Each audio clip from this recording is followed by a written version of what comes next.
So how much has the whole 2020 election and everything that has flowed from it pissed you off?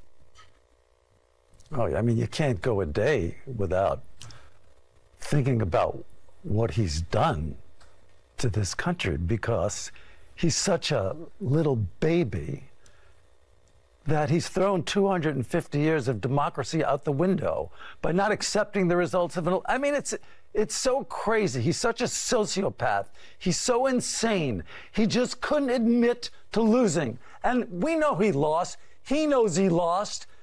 And look how he's fooled everybody. He's convinced all these people that he didn't lose. He's such a sick man. He's so sick. Anyway, no, it hasn't impacted me at all.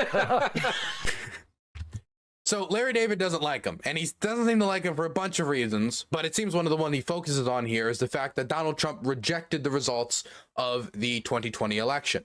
And it's not that he just immediately rejected the results, it's that he continued to reject the results, and he continues to reject it this day while running for the same office. And that rejection of the results also took the form of physical action, of him trying to get the government to find him a way around inaugurating Joe Biden, the winner of the 2020 election. He tried to subvert the democracy, whether it be the executive orders that were getting written up about seizing voting machines using the military, whether it was the elector scheme as they started getting all these fake electors to say that they were the real electors when we know that they weren't, in an attempt to cause confusion so it'd be sent back to the states, and then the states, being led by majority Republican state bodies, would then possibly, if Trump's lucky, vote in his favor to keep him in office. So that seemed to be the general outline of the plan. And if you're somebody who wants your vote to count, who wants you to be able to have an impact on the electoral process and not have the president just say, never mind, then yes, that would be annoying to you, especially if that same person would go on afterwards to be in public and say things as a Republican in Lincoln's party, in Reagan's party, that has taped the Constitution all over their body, has some of them probably like rehearse it like it's the Quran, the Bible, the Hadiths, like the Torah, like they love the Constitution, if nothing more than an aesthetic. That guy came out and said we need to suspend the U.S. Constitution if I'm not made president. He loses an election, and his response is to call for the suspension of the U.S. Constitution. So if you're somebody who cares about democracy, doesn't like the idea of just subverting the process once you've lost, doesn't like the idea of somebody calling the Secretary of State of Georgia and saying, just find me the votes, just make me the winner. Here it is. U.S. President Donald Trump pressured Georgia's top election official to, quote, find enough votes to overturn his defeat in the state, according to audio of a Saturday phone call obtained by the Washington Post. The Post, which published excerpts on Sunday of the hour-long call between Trump and Georgia Secretary of State Brad Raffensperger, a fellow Republican, said Trump alternately flattered, begged, and threatened Raffensperger with vague criminal consequences. He did. He said, like, hey, if you don't do what's right here, you might get some consequences. And by the way, even though he didn't get any legal consequences, Donald Trump did go on to endorse Brad Raffensperger's opponent, who did lose. But you see that Donald Trump was trying in some way to deliver on that promise, since Brad Raffensperger didn't make the votes turn up for him to win. And by the way, Donald Trump lists the exact amount of votes. Like, it's like 11,130. It's like very specific, the number. And it just so happens to be the same number that Trump was exactly down by in the state of Georgia, the votes he asked him to find. In an attempt to undo his loss in Georgia to Democratic President-elect Joe Biden. The newspaper said that throughout the call, Raffensperger and his office's general counsel rejected Trump's assertions and told the president that he was relying on debunked conspiracy theories about what was a fair and accurate election. Republican Secretary of State, by the way.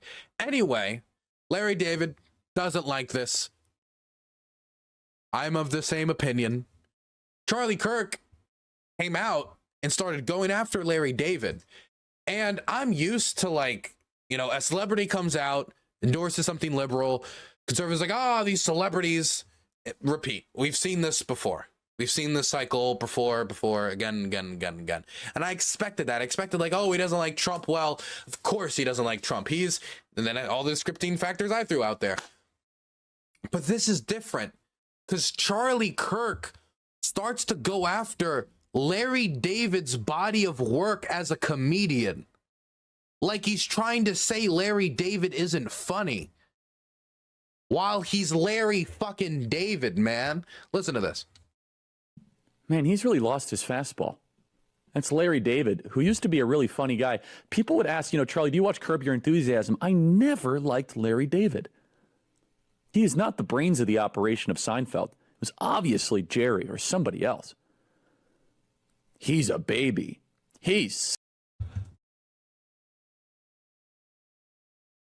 How could you have any knowledge of who Larry David is or who Jerry is and come to that conclusion? Here's a question, and I think this is an obvious thing. After Seinfeld's over, do you know what Larry David goes on to do? He goes on to do Curb Your Enthusiasm on HBO, which didn't just hit it out of the park. It hit it out of the park again and again and again, won countless awards, and made Larry David even more of a household name because millions upon millions of Americans found it funny. That's what Larry David did. 118 episodes of Curb Your Enthusiasm. What did Jerry do after Seinfeld was over? What did Jerry do? B-movie? I guess he did the B-movie. He was the B in the B-movie. So we've got the B in the B-movie. Yeah? He must have really loved B-movie, man. Larry David, you perfectly just showed us exactly what is going on tonight at this New York fundraiser. Oh, no. This is the Upper East crew. Tonight, around 4 or 5 p.m., you might as well just close down the streets. There will be a parade of these miserable Upper East Side zealots that have a lot of money. The lords of easy money, connected to Wall Street, hedge fund, titans of all sorts. To be clear, he's a Turning Point USA boy. He got that golden goose right-wing NGO money. Get out of here. No. Back up, okay? You think Turning Point doesn't take that Wall Street money? You don't think Turning Point takes that big right-wing influence? Oh, get out of here. No. Get out of here. Come on. Connected to Wall Street, hedge fund, titans of all sorts of industry. And they're just going to go right down Park Avenue. They're going to go right down Fifth Avenue to the New York City Radio Hall to have in their own mind a religious experience. Tonight is essentially group therapy. Tonight is essentially $100,000, $250,000 for group therapy. What the fuck is he looking at? I keep seeing his eyes shifting around. Like the only people I see their eyes shift around like that is when somebody's looking at the door because they think someone's coming in. I think they must have like a script down there. I think probably on the laptop, and he's got all of his zingers lined up in the notes app on his laptop there. $100,000, $250,000 for group therapy. Be among the other mentally deranged people in New York that live very shallow lives. You know what's really interesting is it's obvious that ever since Donald Trump came on the scene, Larry David is not as happy of a person as he once was. He's really never been that happy. Where is this coming from? Who made Charlie Kirk the Larry David historian, the Davidologist over here? What? Is Charlie Kirk like more happy? Like what is it even? How would you even measure this? Larry David, I mean, he is right about the second part. He is like the stereotypical grumpy man. The stereotypical grumpy man on TV. He but to be clear, that's a TV show. That's a TV show. How would he even know unless he watches Larry David on the regular? Does he watch Larry David on the regular? If he does, why would you? I thought he was unfunny. This feels like projection, as I saw somebody in Gutter Chat point out. I think he's an atheist. He's snarky. He's your typical kind of New York Woody Allen type that is constantly complaining and is, thinks he could be really funny. I'm sorry, but Charlie Kirk knows nothing about funny. I've never heard him say anything funny. I would say his existence maybe is funny. His face is funny, right? And I don't mean that as an insult. I mean that as a compliment. Like, there is something beautiful about having a unique face like Charlie Kirk's. I mean, it's something that catches people's eyes. It's memorable. It's a memorable face. Like the Elephant Man was memorable too. And it's not an insult. I'm just saying his face is memorable. But he doesn't know anything about comedy. I don't know. It's not really funny. This is funny. And of course, you could say to his personal opinion, it's funny. But when you say this about, like, if I came out and said Mozart, not good, I'd have to follow that up with something. Like, I could say that's my personal opinion. I don't like classical music. Fine. But Larry David's funny.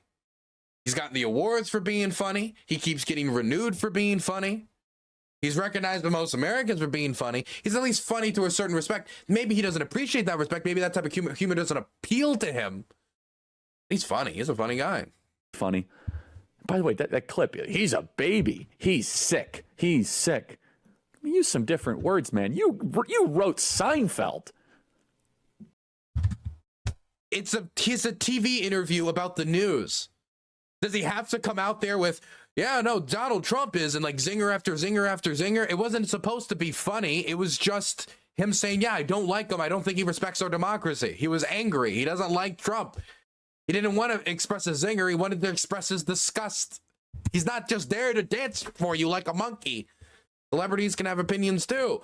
Often dumb, but they're allowed to have some opinions too.